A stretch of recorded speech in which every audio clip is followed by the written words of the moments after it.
Today on CityCast Denver. When it comes to homelessness, Denver seems to be out of ideas. Or maybe there are too many ideas, or maybe just not the right ones. Denverites looked outward for answers this week. First to Houston, where an astonishing 25,000 people have been housed in the past decade. And then to a radical idea that's been percolating on the far left for years. So today, we invited our pal, Connor McCormick Kavanaugh, who reports on housing and homelessness for Westward, to put these two ideas side by side and ask, what would help our unhoused neighbors more? Housing first or cash?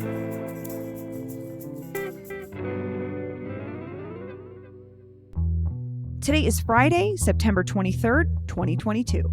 I'm Bree Davies, and this is CityCast Denver.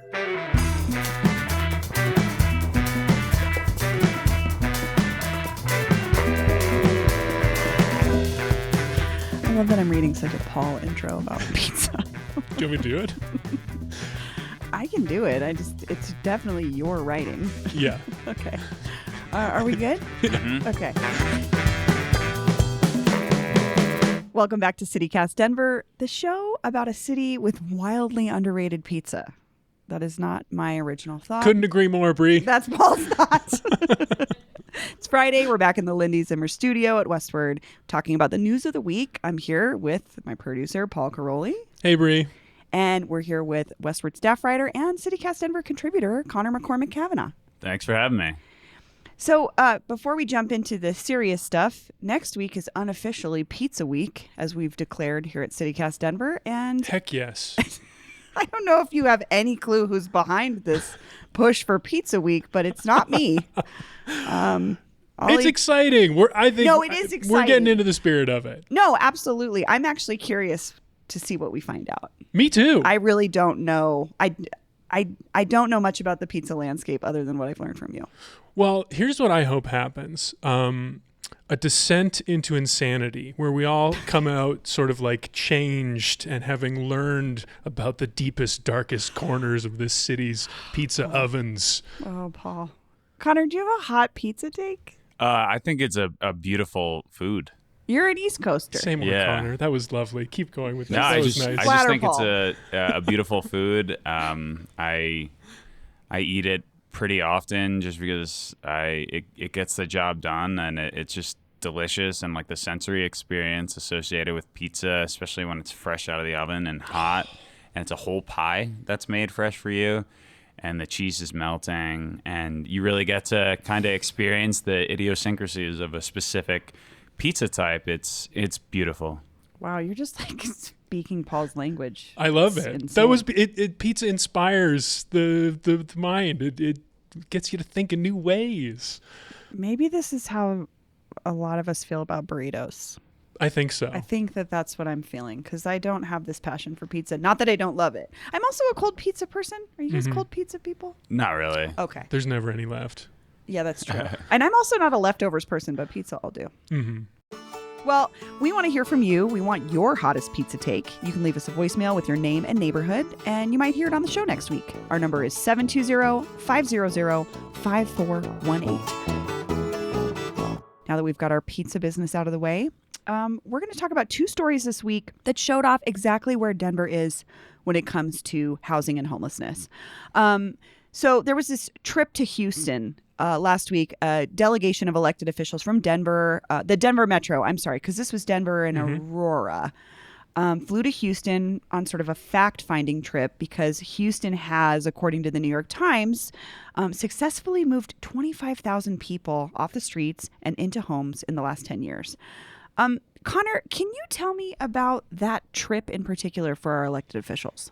Yeah, so it was a trip that was organized by the city of Aurora, actually, which is interesting because I had originally just assumed that Denver would have organized it, but Aurora is up to some pretty innovative stuff, even if their politics sometimes seem chaotic. I was going to say, I feel the push and pull of like Mike Kaufman, the mayor, doing the sort of cosplaying homelessness stunt. That did not go well. But then there's some very progressive folks on council that want to do something different. I mean, to his credit, Mike Kaufman went on this trip and there were 2 other Aurora City Council members, 2 Denver City Council members, and then 2 Denver Metro County Commissioners who went on the trip. And then there were some other staffers from Denver, like the mayor's deputy chief of staff, Evan Dreyer. And so they were going to Houston on a fact-finding mission, because this article in the New York Times had come out over the summer that was very laudatory of the way that Houston has handled homelessness and housing. And there's an example at the beginning where they're talking about kind of dismantling an encampment in Houston. And the big thing is there were really no issues with the residents of that encampment, because they were all put into housing, transitional housing or permanent supportive housing immediately. And so there was no kind of clashing or where am I going to go or kicking the can down the road. And which is what's been happening in Denver for 10 years straight. Absolutely. For 10 No years change. Like constant conflicts Like, on the street you can't corners go downtown. home because you don't have a home, but you can't almost stay every here. day. Yeah. Just everyone agrees this is the problem. And I watched it happen out in front of my house this week, actually. A gentleman was parked his RV. Someone called the police. It wasn't us, and they showed up right away. So I don't know what the option would be for him. So that's a great point, Paul. So so they went to Houston to see how it's done. To see how it's done, to talk with service providers there, to talk with politicians there. They did a site visit of a soon-to-be-finished navigation center that's being built in a former charter school. But then the majority of the time they spent in Houston City Hall just meeting with folks and hearing what's worked. And I reached out to a bunch of the different folks who went on the trip, and I said, hey, what are your lessons learned? And a big one is that Denver Metro really needs to cooperate on homelessness as a region and not have kind of isolated cities and municipalities working on this issue. It has to be a team effort. So it's not just a Denver issue. It's not just an Aurora issue, but everyone has to get on board with this. And we've heard ideas of this for a long time. You know, decades ago, it used to be just viewed as, oh, that's a Denver problem. So if there were people experiencing homelessness in Centennial or Englewood or even Aurora, those folks were just assumed to be Denver's homeless population. And so there was no kind of motivation to help out in that regard. But people are starting to evolve in their mindset. And there seems to be good buy-in for doing a region-wide approach. Now, while there's buy-in, you have to actually do it. And so that's what we need to follow going forward. I'm so dubious of this region-wide approach. Like, not that it's not a good idea, but I was just reading this morning about this story that I had remembered a few weeks ago out of Douglas County. You know, a region-wide approach requires the whole region to get on board. Douglas County not going to want to have anything to do with it. Yeah, I mean, their most They've recent. actively said that. I hadn't seen that, but I mean believe that you. they don't. It's just not something that they're going to deal with. Yeah, I mean that's what I was talking. The story I read, their last thing they did was they put people experiencing homelessness into cars. They paid for cars to just drive them to other parts of the metro.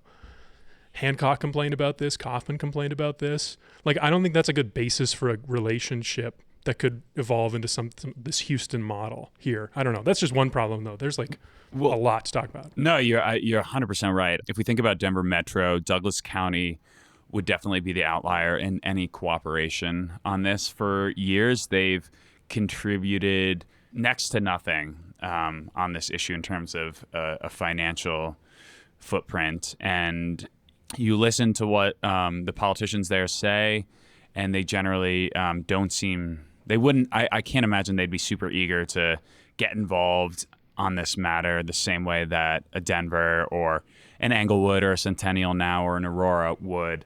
They very much view this as not their problem. And I think they'd be quite happy if there was homelessness to exist, that it wasn't in Douglas County at all. Yeah.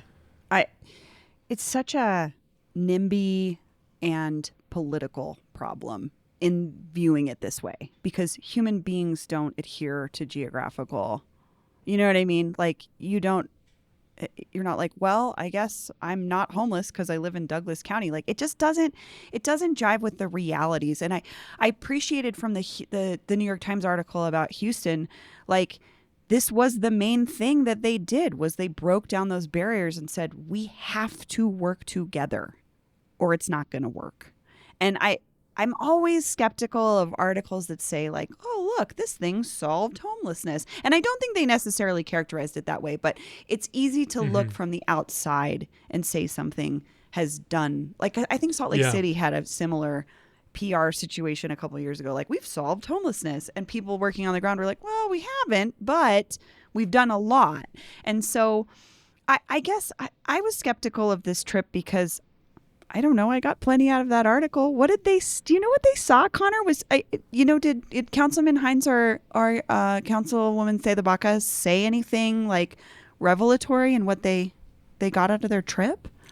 Councilman Hines told me something that was very interesting, and it kind of goes to your point of, did they have to go to Houston to figure this out? One of the slides that they got in a PowerPoint presentation there said that Houston got its inspiration for the way that it kind of started working on homelessness from Denver's Road Home, which is the Hickenlooper era plan to end homelessness, right? Yeah. This 10-year a plan. 10-year plan to end homelessness. And again, I mean, that was the 10-year plan to end homelessness was a tagline that the federal government asked mayors to do across the country. It wasn't Hickenlooper who came up with this idea, although fair. It just this was the era. This was the era. No, but it was a Hickenlooper project, the Denver's Road Home, and it obviously didn't get Denver home. It had some positive elements, and one of the big ones was getting entities that worked on homelessness in Denver to collaborate better, get out of their silos. And, because there's competition for funding. There's essentially competition for like what specific areas people work on. So these service providers haven't always been super cooperative among each other. I mean, they have different ideologies too. Like Different some ideologies. are very rooted in faith-based communities, Sure. and some feel the opposite, like that has no place in this system. Yeah. And that's like a huge barrier for some people. Volunteers of America, that's an offshoot of the Salvation Army because they disagreed over philosophy many years ago.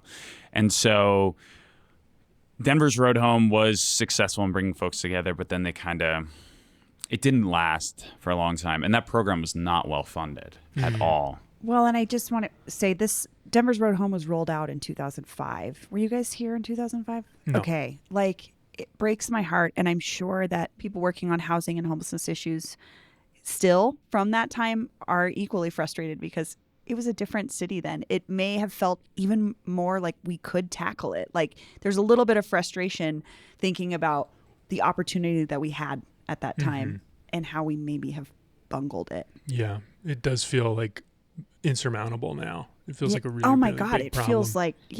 feels like a problem that is continually being fed by a housing market that's unattainable, and you know what I mean? Things that were not the problems of 2005. Can we talk about this other thing that Houston is doing differently? So there's the unifying all these organizations into this one continuum that we don't have, but then they also have really put a priority on what they call a housing first model. How is that different from what we're doing, Connor? So in terms of rhetoric, it's no different from what Denver is doing. Denver talks, the mayor talks, Britta Fisher, the head of the Department of Housing Stability, they talk how Denver is housing first. It's this idea that rather than requiring people living on the streets or in shelters to get a job or kick an addiction before they can start accessing housing, the idea is to give them housing, help them connect them with housing first, and then people have a much better chance of figuring out those other difficult things in life, like getting a job if you haven't worked for a while or kicking a tough addiction. And Denver's been talking about this. We had the social impact bond program a few years ago where it was a housing first program, and it had really positive results. And we saw people being a lot more successful when Denver used a housing first approach. But Denver doesn't have a truly housing first approach because there isn't enough housing. There isn't enough deeply affordable housing that's, less than 30% of the area median income. So given that it doesn't have enough affordable housing, when sweeps are happening, it's not a housing first approach. There's no, hey, we're going to dismantle your encampment and here's a unit to go into. That it's not that. It's just like we were talking about before, kind of moving people around. But you're touching on the thing that I think is the biggest issue, one of the biggest issues here. It's very complicated, but that we don't have the housing. And I feel like Councilwoman Seidebaka has talked about that aspect. It's like, when are we going to force some affordability in this private market? Like, how is that going to happen? Because so far, it hasn't. And again, 2005 Denver, there was so much housing. I know. I was I lived in apartments at that time. It was a very different landscape. But how could we even implement something like Houston's model if we don't have anywhere to house people? Well, that's where I got to when I was reading the article. And then I kind of turned a corner when I saw a comment that Chris Hines made to our pal Chris Walker at 5280 about this question of like, what's the real problem? Is it housing? Housing too expensive? Where's the quote unquote affordable housing? Like, okay, so here's what Chris Hines said. He was recounting a conversation with Houston's homeless czar. And this person apparently said, housing includes three things. So when they're saying housing first, they mean three things: the housing, the funding for the housing, and the funding for supportive services. He said you have to have all three legs of the stool for the stool to stand up. And I thought that was interesting because, and this is Hines saying this, because when people think of housing, they often think of the structure, not necessarily the funding streams related to it. So I think maybe the issue here is that we've been focusing a little too much on the affordability of the units and not enough on finding the money to pay what it costs, whatever it costs. And it's more about our values and our choice to dedicate that funding stream, to actually recognize housing as a right, to recognize this model works, and make that choice. There's a lot of money in this city, and maybe that's part of the problem. We're just not directing it to the things that are needed, which is to build a housing at whatever it costs, like you're saying, Paul. We can't change the cost of supplies. We can't change the cost of labor. We have to do something. And what is that? Two interesting things in the mayor's budget, and this is with American Rescue Plan Act money from the federal government. One, it's about $20 million to purchase a motel and transform it into supportive housing units, which is a great use of pandemic relief money, because that money is not going to repeat itself. It's kind of a one-time thing, so it makes sense to do a one-time purchase. And then there's another one that's also around $20 million to purchase a motel and turn that into a transitional center for people experiencing homelessness, kind of what Houston is almost done building right now in the former charter school, and where the politicians visited. It's this idea of you can get people from encampments to this transitional center, and then they're in there. They have kind of a more dignifying, sheltering situation for a short period of time, and then you can get them into housing. So those are two purchases, hopefully, that are coming in the near future. Well, and I also do want to say, it's not to say that those things aren't also happening. It's just like not enough, you know? It's, I'm thinking about drop in the pond. You know? Yeah, like it's not that there aren't affordable housing developers out there trying to do that. It's not that the city isn't doing it in some capacity. It's just not enough.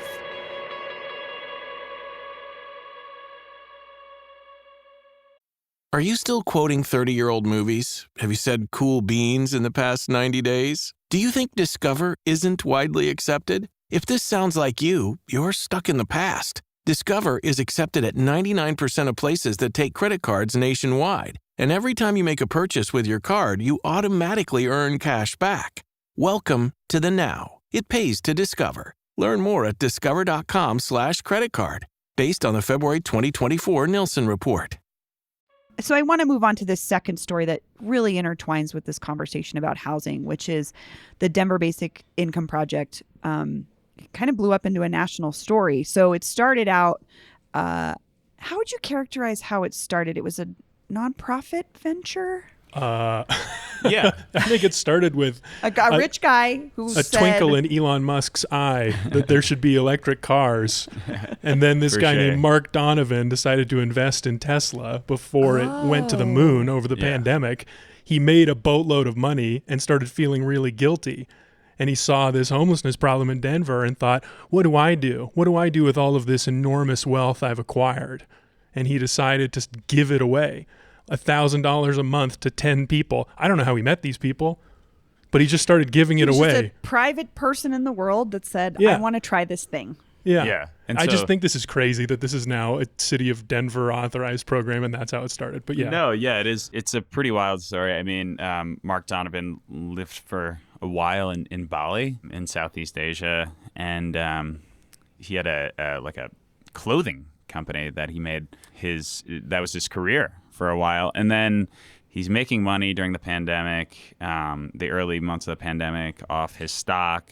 He's living in Denver, and yeah, like he had this realization, like, hey, I should probably give back to the world, and so he got this idea of kind of giving people stipends or basic income each month, and he went public with his project in June 2021, and he seems to be quite good at fundraising, and he's brought a bunch of different partners on board, and it's grown and grown and grown, and so now DU researchers, University of Denver researchers are involved, and there's going to be a very strong research component to it, and so he's raised millions of dollars too, and now there's going to be over 800 people who are going to be involved in this Denver Basic Income Project. The city of Denver is getting involved too, providing $2 million.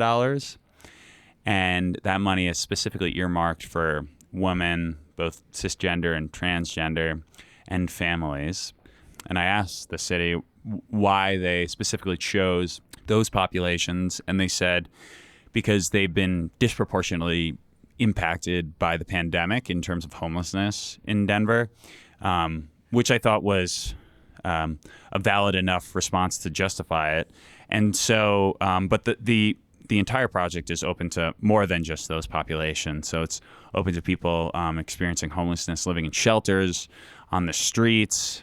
Two things that are disqualifying factors is if you have substance use issues or severe untreated mental health issues, you cannot participate in the programs. You can't receive money. But it's going to be 260 people get, or maybe we should just explain what basic income Yeah, is. I think so. I think that's really important I because think that's people will really see important. this UBI thing floating around, and it's one of those things that is just like, I don't know what that means. Yeah, so I mean, UBI, Universal Basic Income, is this idea that the floor of people's incomes across the country should universally be higher than it is now. So if you have a universal basic income, you're kind of lifting everyone's floor. And Andrew Yang, when he was running for president this past presidential election cycle, one of his big campaign issues was UBI. He wanted to implement a UBI. And we've seen UBI kind of be implemented. It's obviously not universal when it's implemented in these smaller projects. A certain amount of money each month was implemented in Vancouver as part of the New Leaf project, and it had really positive results. And so, the Denver Basic Income Project is essentially exploring and researching. We're going to give people X amount of money each month. These people are living on the streets or in shelters or in their cars. They're homeless. And we want to see how this impacts their lives. What are the positive benefits? Are they able to secure housing more easily? Are they able to pay a down payment, or I guess a deposit it would be for a rental unit, because that can be tough sometimes? Are they able to more easily apply for a job just because they have a bit more stability?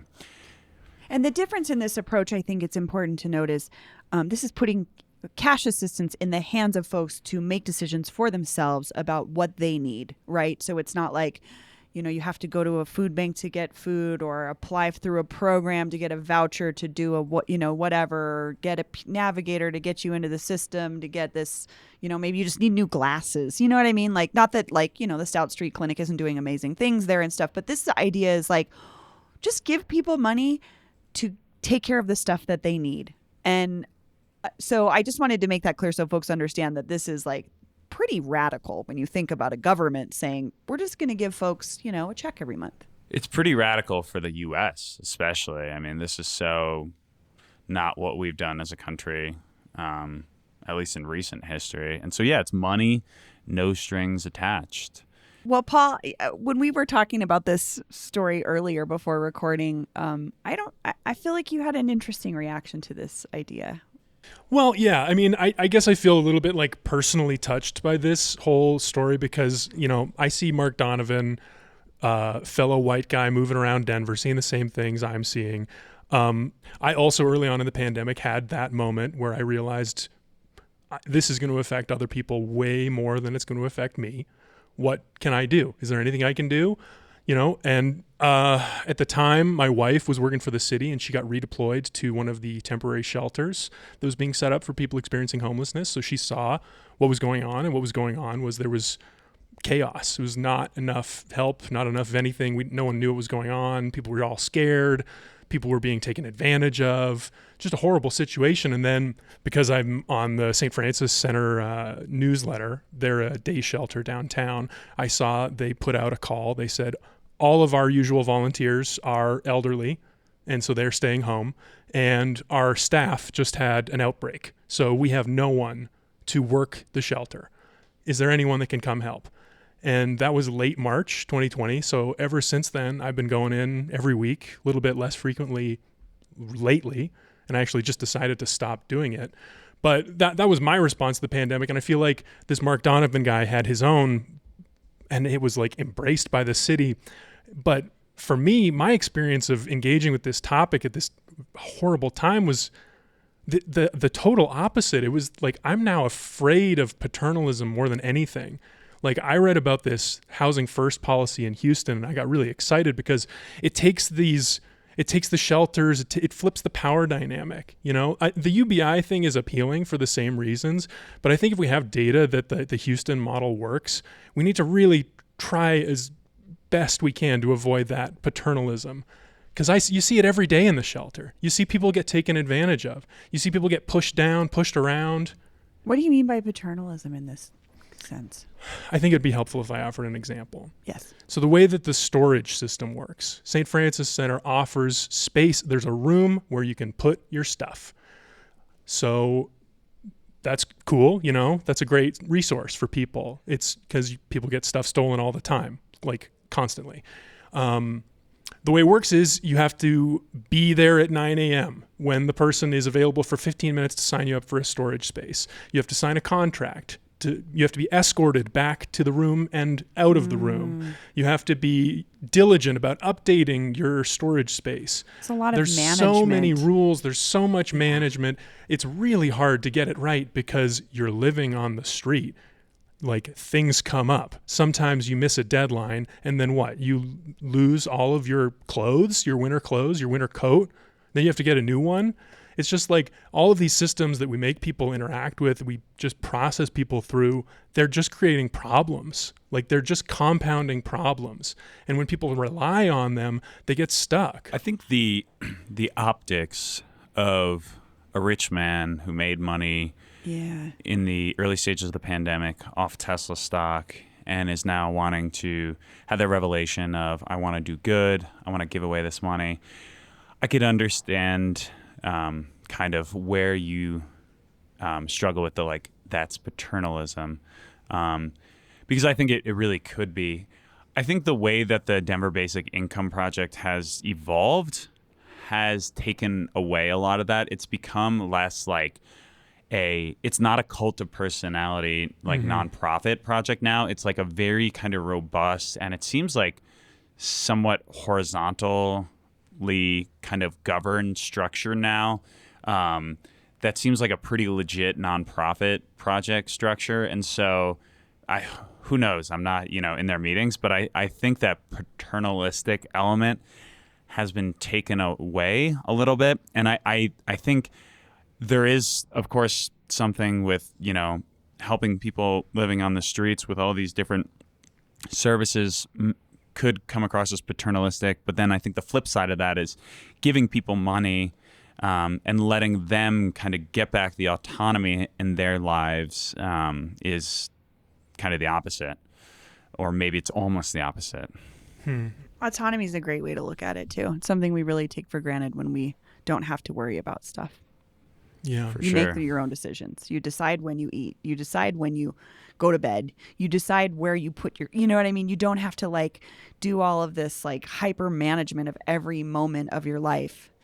That if we had to do all that on top of what we're doing every day, I would be stressed out too. I don't understand how folks handle it. I really can't imagine what that's like. yeah. Yeah, I'm thankful every day that I'm not in an institutional setting like a homeless shelter or a jail or prison or some sort of setting like that where you really don't have You don't have autonomy. any autonomy. But I think that's also why it's so crucial that those of us that have that societal autonomy, talk about what we need to change because we have the power to change it. And I think I hear the struggle with this rich guy does well thing, but also I don't know, how do we just redistribute wealth then? Well, I don't know. What if we put these two stories up against each other? How do we see the basic income project in the context of a housing first model, or what that could look like in Denver?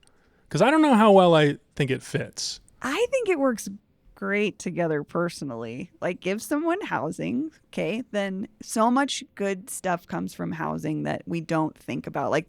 It's the housing first approach is opposite of these things that say get your shit together before we give you this. And I think there was a great metaphor for this in the Houston story in the New York Times. It said it's like a person is drowning and you go out and you say, well, I'm going to teach you how to swim first. I'm not going to save you. And it's that's kind of how it is. So to me, if we can do housing first, get folks in the home and then give them a little bit of money, they could start to figure out the things that they need to take care of and prioritize, just like all of us that are housed do already. And then I think it could, I don't know. I see them working together. But Paul, I think you're very I'm conflicted skeptical. about the UBI part because I think that, there's another quote from Hines about Mayor Kaufman on this Houston trip that I think is worthwhile. Hines was describing what Kaufman was curious about and how he was interacting with the Houston officials. Chris Hines told Chris Walker at 5280 that Mayor Kaufman asked a lot of questions about jobs. And the homeless czar in Houston kept driving home the point that they had only one metric: taking someone without a home and putting them into a home.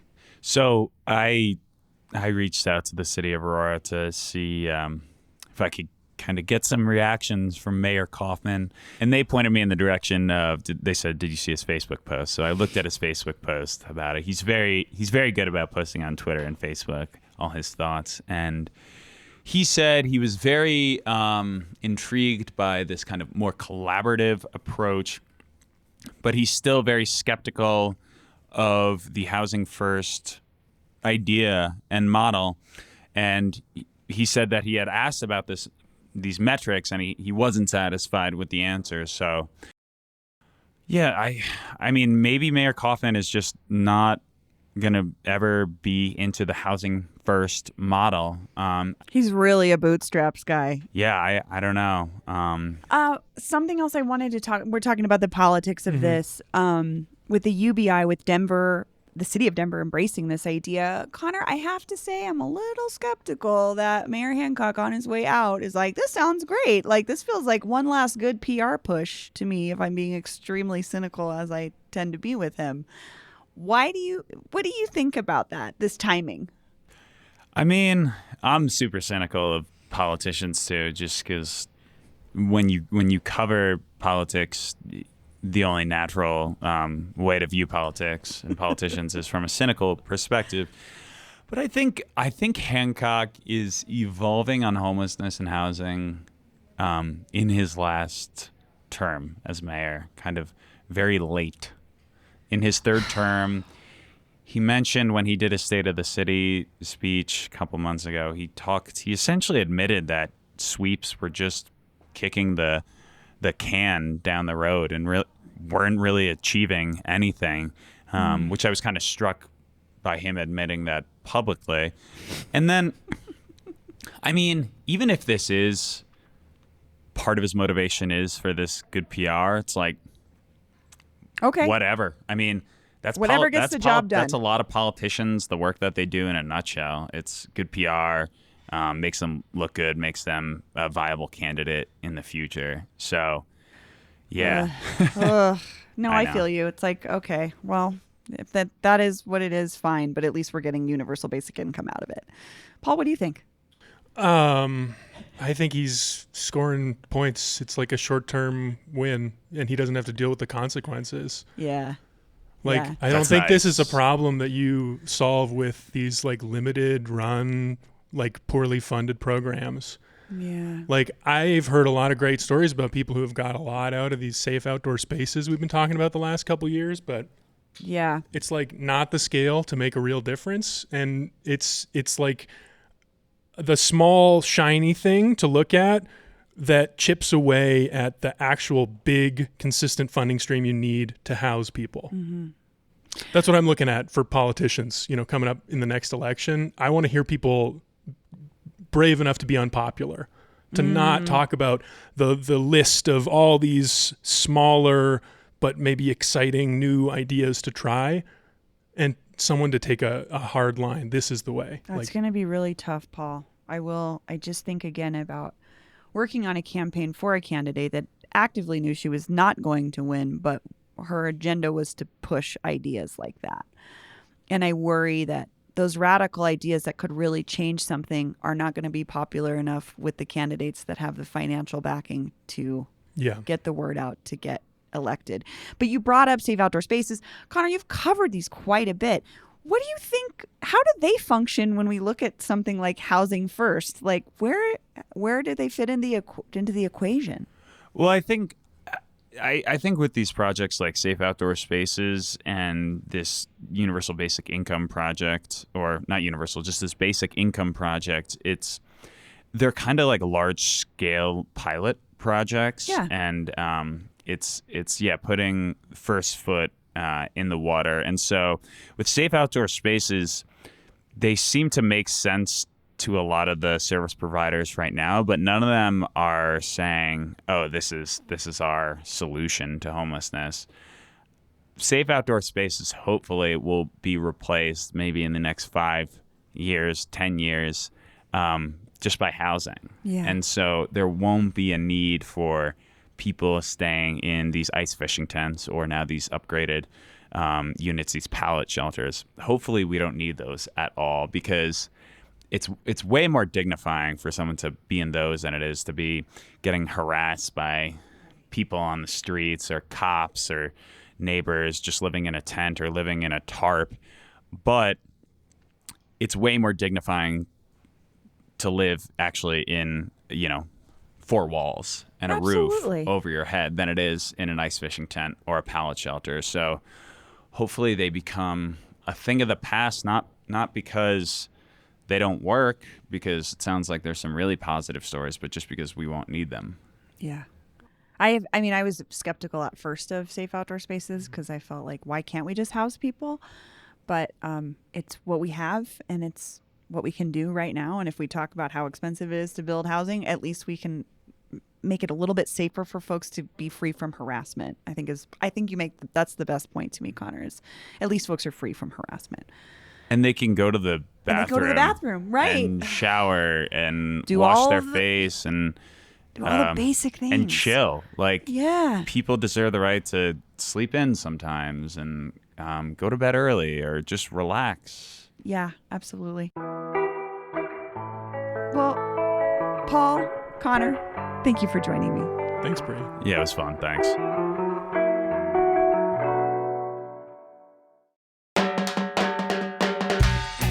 That's all for today here on CityCast Denver. Our producers this week were Paul Caroli, Aaron O'Toole, and Lizzie Goldsmith. Peyton Garcia writes our morning newsletter. I'm your host, Bree Davies. Our music is by Los Mocochetes with additional mixing by Tyler Lindgren. If you haven't already, subscribe wherever you get your podcasts.